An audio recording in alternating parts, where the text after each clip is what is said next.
Seringkah teman-teman mengalami pikiran yang datang sendiri, padahal teman-teman nggak mau menginginkannya, oke? Contoh nih, teman-teman yang memiliki gangguan kecemasan, pikiran-pikiran tentang nanti akan meninggal datang sendiri, padahal tidak diinginkan. Pikiran-pikiran nanti akan terjadi apa-apa muncul sendiri tanpa diinginkan, ya. Sudah berusaha berpikir positif, saya tuh maunya positive thinking, tapi nggak bisa karena pikiran tuh terus datang. Dan ya udah, yang membuat saya jadinya semakin cemas, khawatir, gelisah, ya. Teman-teman yang memiliki gangguan kecemasan biasanya akan mengalami hal itu. Juga teman-teman yang juga mengalami trauma-trauma di masa lalu yang cukup intens, biasanya juga akan punya hal yang sama, ya. Akan terjadi pengulangan-pengulangan pikiran. Ada banyak pikiran-pikiran yang seolah-olah menakut-nakuti kamu, ya. Bahkan kamu tidak mau sebenarnya, tapi itu pikiran datang, datang, dan datang. Yang membuat jadinya semakin gelisah, jadinya secara fisik kita juga capek gitu kan, capek dengan apa yang terjadi, kita jadi sering lelah, kita jadi akhirnya jadi kayak malas beraktivitas dan lain-lain, oke. Dan beberapa orang masih tetap bisa beraktivitas, bagi beberapa orang mungkin jadi malas beraktivitas, tergantung bagaimana tingkatnya. Teman-teman, kalau kalau malam ini kita akan bahas bagaimana solusi supaya kamu bisa lebih tenang untuk mengatasi pikiran-pikiran yang datang ini. Buat kamu yang baru pertama kali tonton video saya, silahkan subscribe dan juga bagi yang udah sering tonton dan belum subscribe, silahkan subscribe. Oke, udah subscribe. Oke, terima kasih. Teman-teman, mari kita mulai dulu dengan pemahaman bahwa otak kita itu adalah database, ya. Otak kita tuh database dari apa yang kita selama ini kita terima dari panca indera kita. Jadi teman-teman, yang kita baca, yang kita dengar, ya, itu semuanya menjadi database, menjadi masukan ke otak kita.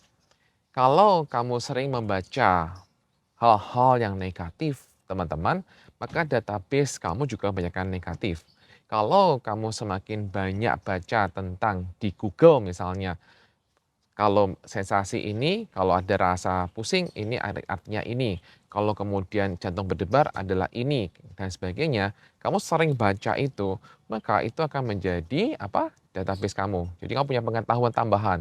Ketika kamu menerima informasi, dapat informasi dari sosial media, dari TikTok, dari YouTube, dari manapun, itu adalah database yang bisa masuk ke otak kamu. Nah, menjadi masalah adalah ketika kita tidak menyeleksi apa yang kita baca, apa yang kita masukkan ke dalam otak kita. Itu menjadi masalah terbesar yang perlu teman-teman perhatikan. Jadi kalau teman-teman sekarang mempunyai gangguan cemas, teman-teman mempunyai masalah trauma, oke ya, maka teman-teman izinkan untuk sekarang selektif dengan sosial media, dengan apa yang teman-teman masukkan. Karena itu menjadi database teman-teman. Contoh kasus teman-teman, bagi mereka yang tidak pernah lihat Google, tidak pernah tanya apa yang kenapa jantung berdebar, kenapa pusing, mereka tidak akan punya pikiran aneh-aneh, oke. Mereka yang di daerah yang relatif tidak kenal sosial media, ya. Biasanya mereka nggak akan mikir aneh-aneh. Tapi teman-teman yang di kota atau teman yang sudah bersentuhan dengan teknologi, dengan Google dan lain-lain, ketika di Google kemudian kita mendapatkan data, pusing itu bisa menyebabkan kemudian jantung berdebar bisa menyebabkan kamu akan mempunyai pikiran itu ketika pusingmu muncul. Jadi ketika pusing muncul kamu akan teringat data Google, ketika jantung berdebar kamu akan ingat data Google. Nah, itu yang menjadi masalah yang sebelumnya tidak pernah kamu punya, ya. Jadi kenapa itu bisa muncul pikiran itu? Karena kamu punya data di otak kamu. Oke, kalau sudah terlanjur gimana? Udah terlanjur sekarang solusinya adalah puasa teman-teman. Detox dulu dari semua namanya sosial media, detox dari semua namanya koran-koran, semua yang berbau tentang itu kamu hindarkan dulu, kamu nggak usah baca dulu. Lihatlah diri kamu selama seminggu ini bagaimana. Ketika kamu bisa detox selama seminggu, kamu akan mendapati bahwa kamu akan jauh lebih tenang, teman-teman. Teman-teman mengenai gangguan kecemasan yang sedang hamil seringkali juga khawatir kan, nanti kalau waktu lahiran gimana, aman nggak ya aku ya, nanti terjadi apa-apa nggak ya dengan diriku dan dengan bayiku, nanti kalau aku M gimana? Aduh, dan banyak pikiran aneh-aneh lah yang semakin membuat jadi takut kan. Nah, semakin mendekati hari H, semakin takutnya tuh semakin kuat.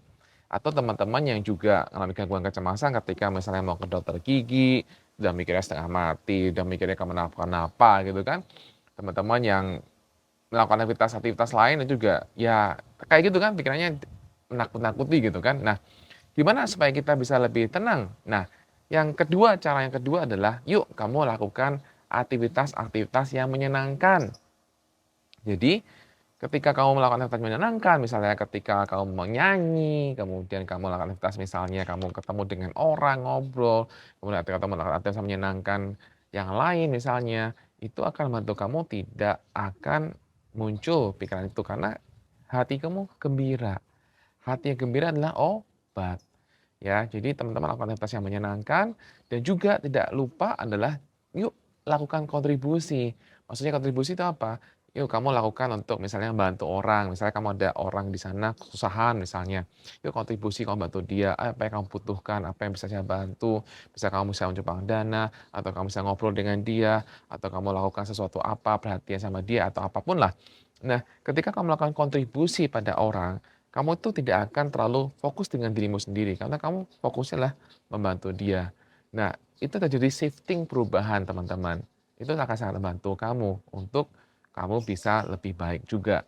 Dan juga yang bisa kamu lakukan adalah bagaimana itu kamu mulai belajar compare, membandingkan diri kamu dengan diri kamu sebelumnya. Ya, dulu saya bisa kok, masa hari ini nggak bisa. Dulu saya mampu, hari ini saya nggak bisa. Nah, begitu kamu sering compare dengan diri kamu sebelumnya, kamu akan jauh lebih baik. Bukan compare dengan orang lain, tapi compare dengan diri kamu yang sebelum ini. Compare dengan diri kamu di masa depan, misalnya, oh pasti di masa depan semangat misalnya. Compare dengan diri kamu yang lebih positif misalnya. Nah, ini akan membantu kamu jauh lebih enak juga teman-teman ya. Nah, sekarang ketika kita masih ada pikiran yang muncul itu gimana caranya? Teman-teman, yuk berlaku sebagai langit. Iya. Teman-teman anggaplah teman-teman itu sebagai langit yang biru, yang tenang. Nah, kemudian teman-teman yuk anggaplah bahwa awan-awan di langit itu adalah pikiran kamu. Jadi awan-awan bisa putih, awan itu bisa gelap, awan itu bisa apa-apa, itu anggaplah pikiran kamu. Nah, jadi teman-teman, anggap saja ketika pikiran itu hadir, itulah sebagai awan. Awan yang kemudian akan kemudian hilang tertiup dengan angin. Gitu aja teman-teman. Jadi ketika ada pikiran, nanti akan begini loh ya, nanti kamu akan kumat, nanti akan mati, nanti akan, dan banyak hal lain lah ya teman-teman yang kamu bisa tahu sendiri lah seperti apa pikiran-pikiran aneh-aneh itu ya. Nah, anggap, oke ini awan, dan biarkan dia pergi bersama dengan hembusan angin. Nah, gitu. Nah, lakukan saja cara ini teman-teman dan itu akan sangat-sangat membantu kamu ya. Dan tentunya juga teman-teman kamu juga bisa menggunakan buku Baba Cemas atau buku Goodbye Anxiety untuk membantu kamu untuk mengatasi gangguan kecemasan yang kamu alami. Nah, bagi teman-teman yang mengalami traumatik ya, traumatik seperti itu, traumatik masa kecil, kemudian akhirnya muncul mimpinya, kemudian masa lalu, masa kecilnya nggak enak, atau kemudian muncul yang nggak enak-enak ya, atau teman-teman sering mengalami memori masa lalu yang berulang karena peristiwa traumatik yang pernah dialami, maka teman-teman bisa juga untuk menghubungi saya untuk kita melakukan terapi ya. Teman-teman yang juga punya gangguan kecemasan juga silahkan kalau dengan YouTube saya belum bisa bantu, yuk kamu bisa juga lakukan terapi bersama dengan saya. Yang juga perlu teman-teman pahami adalah bahwa pikiran datang dan pergi dengan seenaknya. Pikiran bisa membawa kita ke masa depan, pikiran membawa kita ke masa lalu. Kalau ke masa depan yang terjadi adalah cemas, kalau ke masa lalu adalah biasanya adalah sedih. Jadi untuk kita bisa lebih tenang, kita perlu berada di momen hari ini, detik ini, saat ini. Karena seringkali yang bermasalah adalah bukan keadaannya, tapi pikiran yang membuat itu semakin tidak nyaman. Sebenarnya kamu ketika kamu gangguan kecemasan, kamu mengalami masalah lambung yang punya sendawa, kemudian begah, kemudian nyesek dan lain-lain itu kalau kamu tanyakan dokter itu aman, ya kan? Itu aman sekali Tapi yang menjadi masalah adalah pikiran-pikiran kita yang kemudian, aduh kalau ini nggak bisa nafas nanti gimana? Nanti kalau terus nggak sembuh-sembuh gimana? Nah itu udah jalan kemana teman-teman? Jalan ke masa depan. Nah harusnya adalah kamu menyikapinya apa yang terjadi pada saat ini adalah biasa-biasa saja. Menyikapinya dengan sewajarnya saja. Pegang kata-kata dokter bahwa asam lambung itu aman. Tapi karena kita tidak pernah memegang kata-kata dokter, karena membiarkan pikiran kita itu ke depan, jadinya semakin cemas.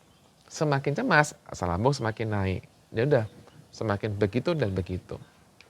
Jadi teman-teman, pikiran itu seringkali membuat kita jadi terperosok semakin dalam. Karena kita ngikutin pikiran-pikiran yang hadir. Tidak kalah pentingnya adalah ketika pagi-pagi kamu tambahkan hal-hal yang positif, baca hal yang baik, baca hal yang positif yang bermanfaat.